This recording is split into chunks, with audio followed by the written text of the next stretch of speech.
All right, so what I'm using here is a spinning ball, which is two rubber balls with the top cut off one of them, and then you insert it in and then inflate it, and it becomes a heavier ball, which means you can control it a bit better. It kind of sticks to the finger a bit better as it's bouncing up and down. A lighter ball, it's difficult to move your arm up and down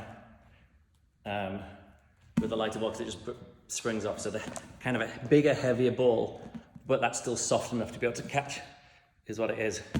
I've got my cheat finger here, which is a 3D printed thing with a fingertip with a little bolt on a bearing in there, which means it spins for a really long time. The two balls that I'm using are size 1 mini basketballs. Just got those off of Amazon. The rings, these are Babash large rings. The other rings are cathedral rings.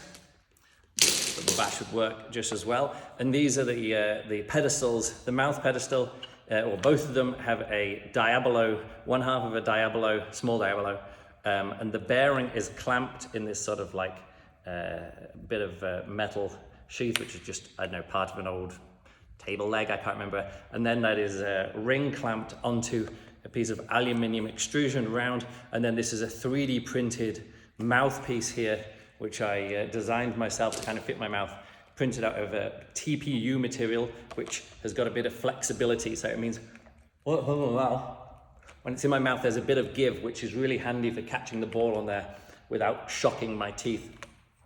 The other one is very similar. It's a small diabolo with the bearing clamped to another piece of aluminium. And then this is a piece of two different 3D printers, one which is made out of PLA, which is rigid, which gives a lot of control, and then the TPU, which is a bit softer, and it's very, very concave. You never want any part of it touching your forehead in the middle. You only want contact with the rim around the outside, which means you've got a lot of control over it. It's still a balance, it's still tricky, but the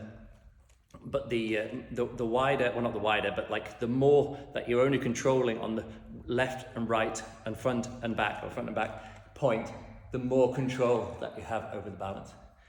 There you go. Those are the things that I use for the Brunn Finish.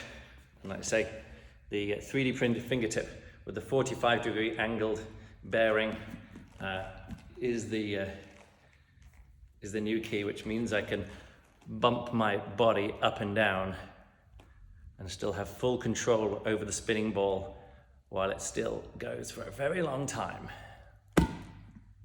There you go.